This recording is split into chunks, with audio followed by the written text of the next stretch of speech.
Alam mo ba na may mga taong hindi kailanman nauubusan ng pera kahit anong mangyari sa ekonomiya? Hindi dahil mayaman na sila sa simula, kundi dahil may hawak silang kakayahan na kumikita habang sila ay natutulog. Sa loob lamang ng unang ilang segundo ng video na ito, maaring magbago ang pananaw mo tungkol sa pera at trabaho. Kung sawa ka ng magtrabaho ng mahaba, pero kulang pa rin ang kita mo araw-araw, manood ka hanggang dulo dahil maaring nandito ang sagot na matagal mo nang hinahanap. Sa panahon ngayon, hindi na sapat ang sipag lang para umasenso. Maraming Pilipino ang masipag, pero patuloy pa ring nahuhuli pagdating sa pera at pagkakataon. Ang tunay na laban ngayon ay nasa skills na may kakayahang kumita kahit walang boss. Ito ang mga kakayahang hindi naluluma at lalong tumataas ang halaga habang tumatagal ang panahon. Kapag nakuha mo ang mga ito, hindi ka lang empleyado kundi magiging asset ka rin sa sarili mong buhay. Bago tayo magsimula, iniimbitahan kita na mag-subscribe sa ating channel. Para lagi kang updated sa mga bagong videos na aking gagawin, paki-like na din ito at share sa iyong mga kaibigan at tuklasin natin kung paano umasenso sa buhay. Kung seryoso ka sa pag-angat ng antas ng buhay mo, mahalagang kasama ka sa komunidad na ito. Ang mga kaalaman dito ay hindi lang pampatalino kundi pangmatagalang puhunan. Habang patuloy mong pinapanood ang mga ganitong content, mas nagiging malinaw ang direksyon mo sa pera at negosyo. Ito ang simula ng mas matalinong pagdedesisyon para sa kinabukasan mo. Hindi lahat ng skills ay pare-pareho ang kapalit na kita. May mga skills na kahit anong oras pwede mong pagkakitaan saan mang bansa ka man naroroon. Ito ang dahilan kung bakit maraming Pilipino ang umaangat kahit nagsimula sa wala. Hindi swerte ang nagdala sa kanila, kundi tamang kaalaman at diskarte. At ang maganda rito ay pwede mo ring matutunan ang parehong mga kakayahan. Sa video na ito, pag-uusapan natin ang 9 na skills na kayang magbigay sa iyo ng lifetime income. Ito ay mga kasanayang napatunayan na sa totoong buhay at hindi lang sa teorya. Bagay ito sa negosyante, freelancer, empleyado at kahit sa mga nagsisimula pa lang. Kung handa ka ng seryosohin ang pera at ang kinabukasan mo nasa tamang lugar ka, simulan na natin ang paglalakbay tungo sa mas matatag at mas malayang buhay pinansyal. Una, high-income skill na pagbebenta at komunikasyon. Ang kakayahang magbenta ay isa sa pinakamakapangyarihang skill na maaari mong dalhin kahit saan ka man mapunta sa buhay. Hindi ito tungkol sa panlilinlang o panloloko, kundi tungkol sa malinaw at tapat na pagpapaliwanag ng tunay na halaga. Kapag marunong kang magsalita at marunong ka ring makinig sa pangangailangan ng kausap, mas nagiging madali ang pagkumbinsi. Ito ang skill na araw-araw na ginagamit ng mga negosyante, real estate agents, online sellers at kahit ng mga freelancer. Sa simpleng salita, kapag marunong kang magbenta ng ideya, produkto o sarili mo ay bihira kang mawalan ng pagkakakitaan. Maraming Pilipino ang may magagandang produkto, serbisyo at talento, pero kulang sa tamang paraan ng presentasyon. Dito pumapasok ang lakas ng komunikasyon at ang kakayahang maghatid ng mensahe ng may kumpiyansa. Kapag malinaw mong naipapaliwanag ang solusyon, nadala mo mas nagiging bukas ang isipan at damdamin ng kausap. Hindi mahalaga kung ikaw ay mahiyain o palasalita dahil ang skill na ito ay natututunan sa tamang kaalaman at practice. Ang tunay na mahalaga ay nauunawaan mo ang problema ng ibang tao at marunong kang mag-alok ng sagot. Sa mundo ng negosyo, ang pinakamalinaw magsalita ang madalas na nagtatagumpay sa pangmatagalan. Hindi dahil maingay sila, kundi dahil alam nila kung paano ihatid ang mensahe sa tamang paraan. Kapag alam mong i-frame ang iyong mga salita, mas nagiging profesional at mapagkakatiwalaan ang dating mo sa iba. Ito ang dahilan kung bakit mas mataas ang kita ng mga taong may mahusay na kakayahan sa komunikasyon. Kahit ikaw ay empleyado pa lamang, ang skill na ito ay kayang magbukas ng promosyon, dagdag sahod at mas maraming oportunidad. Ang pagbebenta ay hindi lang nangyayari sa produkto o serbisyo, kundi pati sa mismong sarili mong pagkatao. Tuwing interview, meeting, presentation o proposal, ay ibinebenta mo ang iyong kakayahan, karanasan at pananaw. Kapag marunong kang mag-present ng value, mas nagiging mataas ang tiwala at respeto ng mga tao sa iyo. Ito ang sikreto kung bakit may mga Pilipino na malaki ang kita kahit nagsimula lang sa simpleng pagkakataon. Ang puhunan nila ay hindi pera, kundi husay magsalita at kakayahang mag-connect sa kapwa-tao. Ang kagandahan ng skill na ito ay habang buhay mo itong magagamit sa anumang yugto ng iyong karera. Hindi ito nawawala kahit magbago ang teknolohiya, ekonomiya o uri ng trabaho sa hinaharap. Habang tumatagal, mas humahasa ka at mas tumataas ang halaga ng kakayahan mo sa merkado. Ito ang klase ng skill na kayang magbigay ng tuloy-tuloy at pangmatagalang income. Kung seryoso ka sa pag-asenso at kalayaan sa pera, ang paglinang sa komunikasyon at pagbebenta ay dapat simulan ngayon. Ikalawa, high-income skill na digital marketing at pagpapalago ng online presence. Sa panahon ngayon ng internet, ang pinakamalaking palengke sa buong mundo na hindi nagsasara kahit kailan. Ang kakayahang mag-marketing online ay nagbibigay sa iyo ng access sa milyon-milyong potensyal na kliyente at merkado. Hindi mo kailangan ng malaking puhunan para magsimula dahil mas mahalaga ang tamang kaalaman at diskarte. Ito ang dahilan kung bakit maraming Pilipino ang kumikita ng maayos kahit nasa bahay lang sila araw-araw. Kapag marunong kang magpalago ng audience at tiwala, nagkakaroon ka ng tuloy-tuloy na pagkakataon sa kita. Ang digital marketing ay hindi lang tungkol sa simpleng pag-post sa social media platforms. Ito ay tungkol sa malalim na pag-intindi kung paano mag-isip, magdesisyon at magtiwala ang mga tao online. Kapag alam mo kung paano gumawa ng content na may saysay, mas nagiging malakas ang impluensya mo sa iba. Dito pumapasok ang paglikha ng videos, articles at posts na may malinaw at kapaki-pakinabang na mensahe. Habang dumarami ang nanonood at sumusunod sa iyo, mas nagiging mahalaga at respetado ang brand mo. Maraming negosyo ang handang magbayad ng malaking halaga para sa tamang exposure at resulta. Kung kaya mong magdala ng traffic leads at totoong benta, nagiging mahalagang asset ka sa kahit anong kumpanya. Ito ang dahilan kung bakit mataas ang kita ng mga taong may alam sa ads, content strategy at data analysis. Hindi mahalaga kung ikaw ay may diploma o wala. Basta marunong kang mag-produce ng malinaw na resulta. Ang digital marketing ay skill na binabayaran base sa performance at epekto, hindi base sa oras ng trabaho. Para sa mga Pilipino, ito ay isang napakalaking oportunidad, lalo na sa international at global market. Kahit ikaw ay nasa probinsya o malayong lugar, pwede kang magtrabaho para sa foreign clients at brands. Hindi nagiging hadlang ang lokasyon kapag may internet ka at sapat na kaalaman. Ito ang skill na nagbubukas ng pinto para sa freelancing, online negosyo at remote work. Maraming dating empleyado at OFW ang tuluyang umahon dahil sa ganitong uri ng kakayahan. Ang kagandahan ng digital marketing ay patuloy itong lumalawak habang nagbabago ang panahon at teknolohiya.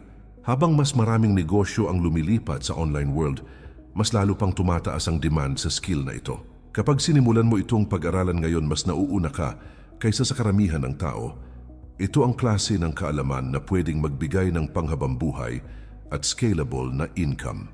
Kung gusto mo ng skill na may global value at pangmatagalang potensyal, ang digital marketing ay isang matalinong pagpili.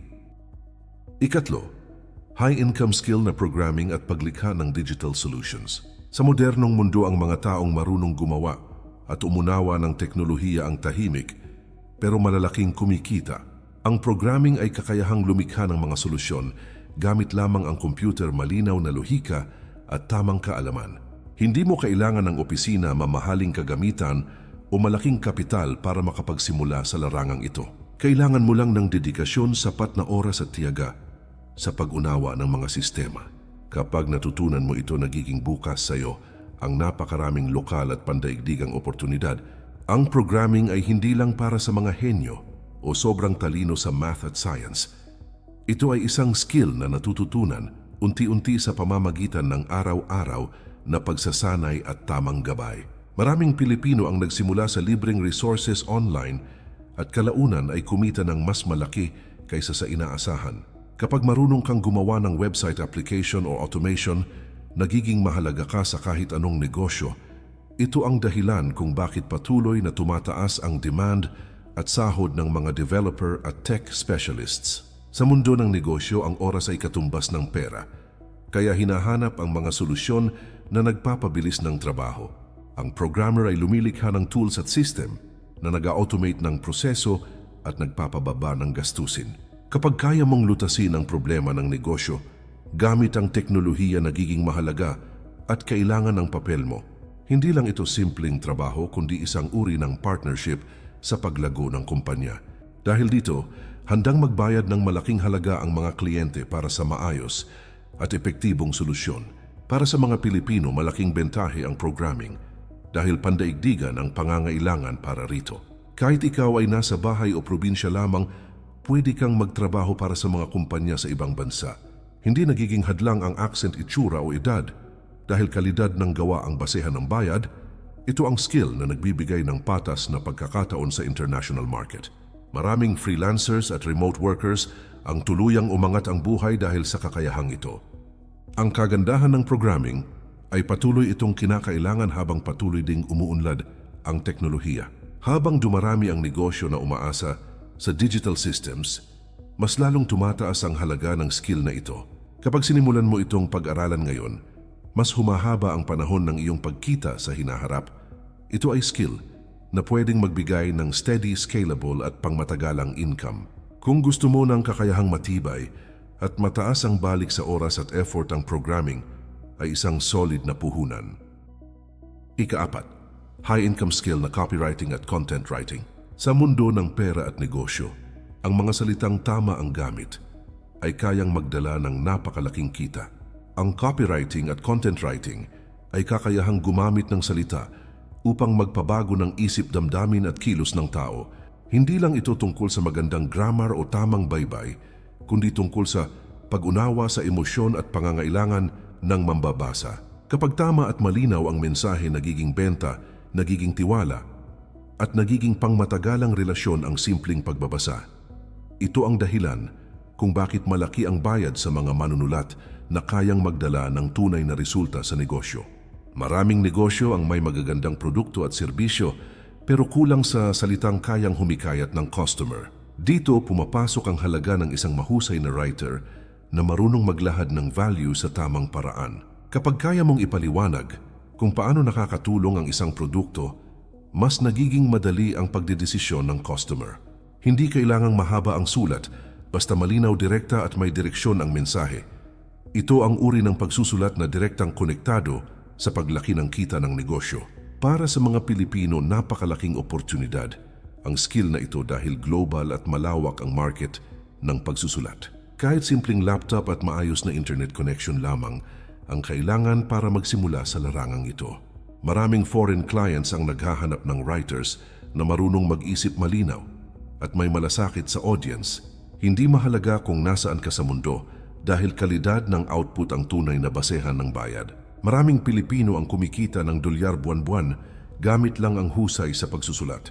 Ang copywriting ay hindi lang para sa ads, kundi para rin sa emails, websites, sales pages at social media. Habang mas nagiging digital ang negosyo, mas dumarami ang kailangang content na may malinaw na layunin. Kapag marunong kang magsulat ng may estratehiya, mas nagiging mahalaga ka sa kahit anong marketing team. Ito ang dahilan kung bakit ang mga writers ay madalas nagkakaroon ng long-term at repeat clients. Ang kanilang kita ay patuloy na tumataas habang lumalalim ang karanasan at gumaganda ang resulta. Ang kagandahan ng pagsusulat ay habang buhay mo itong pwedeng pagbutihin at pag-aralan. Habang mas marami kang natututunan tungkol sa pag-iisip ng tao, mas gumagaling ang paraan mo ng pagsulat. Ito ay skill na hindi nawawala kahit magbago ang platform, teknolohiya o uso. Habang may negosyo, palaging may pangangailangan sa tamang salita at mensahe. Kung gusto mo ng skill na malakas ang kita at pangmatagalan, ng copywriting at content writing ay isang matibay na pagpili. Ika-5, high-income skill na financial management at matalinong pag-i-invest. Ang kakayahang mag-manage ng pera ang nagsisilbing pundasyon ng pangmatagalang yaman at seguridad sa buhay. Hindi sapat ang mataas na kita kung hindi mo alam kung paano ito hahawakan, palalaguin at poprotektahan. Ang financial management ay kakayahang magplano, magkontrol at magpalago ng pera nang may malinaw na direksyon at layunin. Ito ang malinaw na pinagkaiba ng taong laging kapos sa dulo ng buwan at ng taong laging may reserba at oportunidad. Kapag natutunan mo ang skill na ito, nagiging kasangkapan ng pera para sa iyong pangarap sa halip na maging problema. Maraming Pilipino ang masipag magtrabaho araw-araw pero walang naiipon kahit matagal na sa kanilang hanap buhay. Hindi dahil kulang sila sa kita, kundi dahil kulang sa tamang sistema, disiplina at kaalaman sa paghawak ng pera. Kapag alam mo kung paano mag-budget, mag-ipon at maglaan para sa hinaharap, mas nagiging maayos at kontrolado ang daloy ng pera. Ito ang skill na nagtuturo sa iyo kung saan dapat napupunta ang bawat pisong kinikita mo. Sa tamang disiplina at kaalaman, kahit maliit na kita ay pwedeng lumaki sa tamang panahon. Kasama sa skill na ito ang tamang pag-i-invest upang palaguin ang perang pinaghirapan mo. Hindi ito tungkol sa sugal o mabilisang yaman, kundi tungkol sa maingat at matalinong desisyon. Kapag naiintindihan mo ang risk at reward, mas nagiging kumpiyansa at kalmado ang galaw mo sa investments. Ito ang dahilan kung bakit ang mga taong may kaalaman sa investing ay mas mabilis makabuo ng yaman. Pinapagana nila ang pera para magtrabaho para sa kanila sa mahabang panahon. Para sa mga Pilipino, napakahalaga ng skill na ito dahil limitado ang tulong kapag dumating ang krisis. Kapag may emergency, ang unang sandalan ay sariling ipon at tamang desisyon sa pera. Ang marunong sa financial management ay mas handa sa pagkawala ng trabaho, problema sa kalusugan at pagbabago ng ekonomiya. Ito ang skill na nagbibigay ng kapayapaan ng isip at pakiramdam ng kontrol sa kinabukasan. Maraming pamilya ang unti-unting umaangat dahil may isang taong marunong humawak at magpalago ng pera. Ang kagandahan ng financial management at matalinong pag-i-invest ay habang buhay mo itong mapapakinabangan. Habang mas maaga mo itong sinimulan, mas gumaganda at mas lumalaki ang resulta sa paglipas ng panahon. Ito ay skill na nagbibigay ng seguridad, kalayaan at mas maraming pagpipilian sa buhay. Hindi ka nagiging alipin ng sahod kapag marunong kang magpalago at magprotekta ng pera. Kung gusto mo ng skill na nagbibigay ng tunay na yaman at pangmatagalang benepisyo, ang financial management ay isang napakahalagang puhunan. Ika-6, high-income skill na leadership at people management. Ang kakayahang mamuno at humawak ng tao ay isa sa pinakamahalagang skill sa mundo ng negosyo, pera at organisasyon. Hindi lahat ng may kaalaman at talino ay kayang magpalakad ng tao at magbigay ng malinaw na direksyon. Ang leadership ay kakayahang mag-inspire, mag-guide at magpalabas ng pinakamahusay na potensyal ng bawat isa. Kapag marunong kang mamuno, mas nagiging organisado, epektibo at produktibo ang buong team. Ito ang pangunahing dahilan kung bakit mataas ang kita at halaga ng mga taong may kakayahang humawak ng tao. Maraming negosyo ang bumabagsak hindi dahil sa produkto o serbisyo, kundi dahil sa mahina ang pamumuno. Kapag walang malinaw na leader, nagkakaroon ng kalituhan, mababang morale at kawalan ng direksyon. Ang mahusay na leader ay marunong makinig, magdesisyon at manindigan sa oras na kailangan. Ito ang skill na nagtatayo ng tiwala, respeto at disiplina sa loob ng isang organisasyon. Sa tiwalang ito nagmumula ang mas mataas na performance, mas maayos na trabaho at mas malaking kita. Para sa mga Pilipino, napakahalaga ng leadership dahil likas tayong tao na nakatuon sa relasyon at pakikisama. Kapag marunong kang makiramdam, makisama at gumabay, mas nagiging buo at motivated ang grupo. Ang leader na may malasakit at malasakit sa tao ay mas sinusunod at mas pinapakinggan.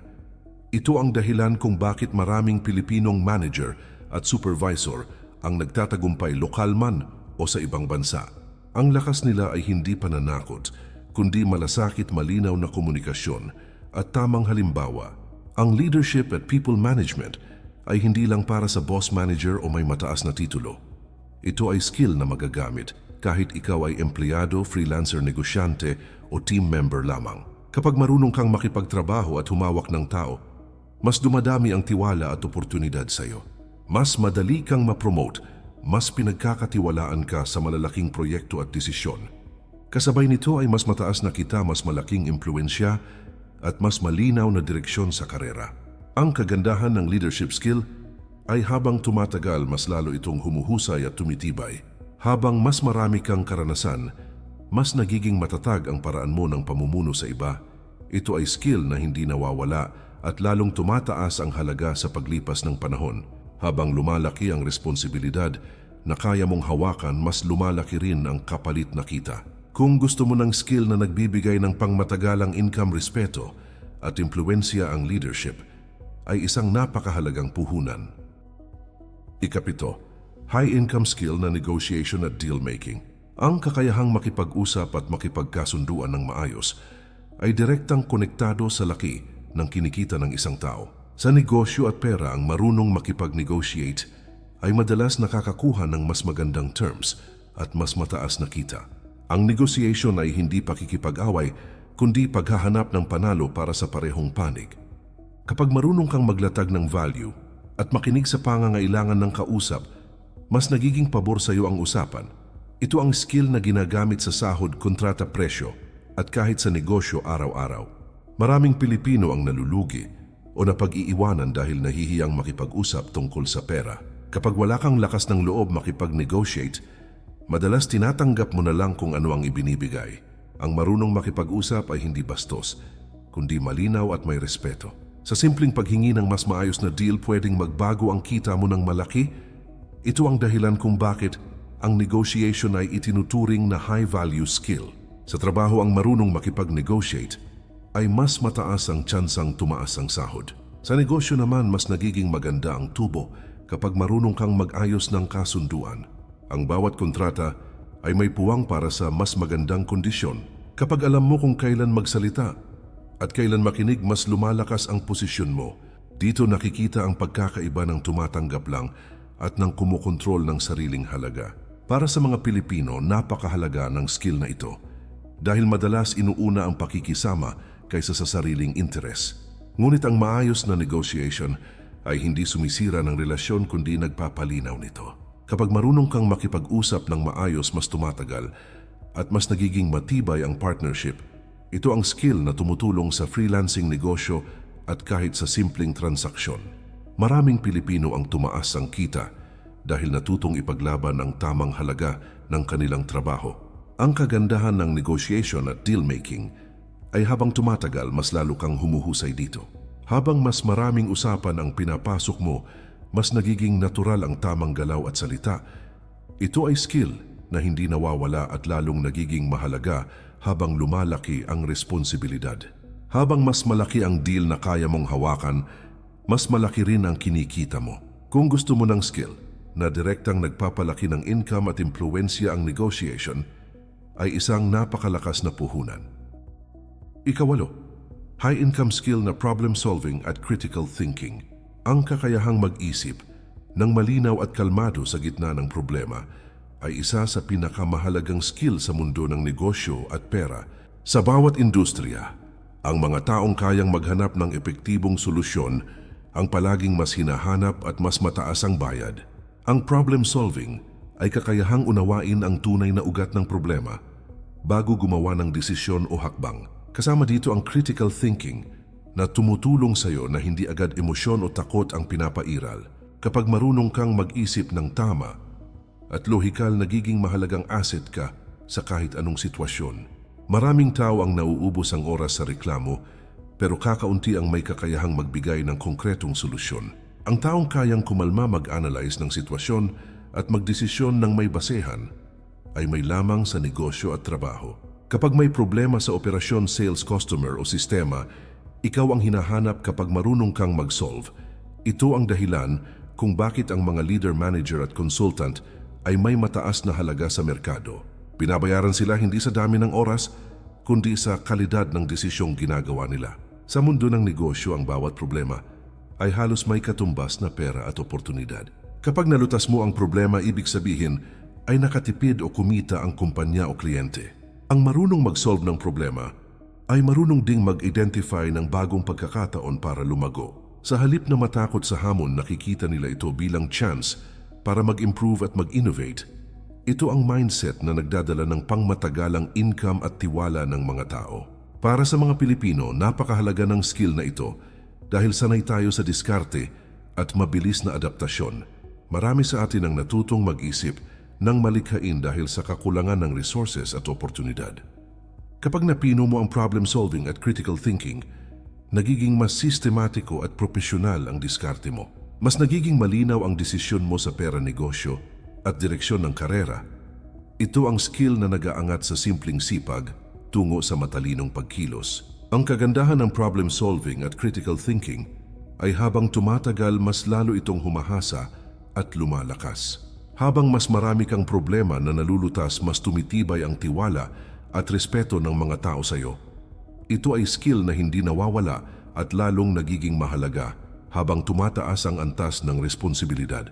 Mas malaki ang problemang kaya mong lutasin. Mas malaki rin ang halaga at bayad sa'yo. Kung gusto mo ng skill na tahimik, pero malakas ang kita ang problem solving at critical thinking, ay isang napakahalagang puhunan. Ikasyam, high-income skill na pagbuo ng personal brand at malakas na network. Sa panahon ngayon, ang pangalan, reputasyon at kredibilidad mo ay maaring mas mahalaga pa kaysa sa produktong binibenta mo. Ang personal brand ay kung paano ka kilala, kung gaano ka pinagkakatiwalaan, at kung paano ka inaalala ng mga tao sa iyong larangan. Kapag malinaw kung sino ka, ano ang ipinaglalaban mo, at anong halaga ang dala mo, mas nagiging madali ang pagkuha ng oportunidad. Ito ang dahilan kung bakit may mga taong palaging may alok kahit hindi sila aktibong naghahanap ng trabaho o proyekto. Kapag malakas at malinaw ang personal brand mo, nagiging tuloy-tuloy ang daloy ng kita at pagkakataon. Hindi mo kailangan maging sikat o viral para makabuo ng personal brand na kumikita. Kailangan mo lang maging malinaw, consistent at tapat sa ipinapakita mong kakayahan, prinsipyo at trabaho. Kapag alam ng mga tao kung saan ka magaling at ano ang maaasahan nila sa iyo, mas tumitibay ang tiwala sa bawat interaksyon. Ang tiwalang ito ang nagbubukas ng pinto para sa negosyo, projects, referrals at long-term partnerships. Dito nagsisimulang magtrabaho ang pangalan mo para sa iyo kahit wala ka sa harap ng usapan. Kasabay ng personal brand ang pagbuo ng malakas at tamang network ng mga tao. Ang network ay hindi tungkol sa dami ng kakilala, kundi sa kalidad at lalim ng relasyon. Kapag napapalibutan ka ng mga taong may ambisyon, tamang mindset at respeto, mas lumalawak ang pananaw mo. Maraming oportunidad ang hindi ina-announce sa publiko, kundi ipinapasa lamang sa loob ng tamang circle. Ito ang dahilan kung bakit ang koneksyon ay madalas mas mabilis magdala ng kita kaysa sa simpleng job posting.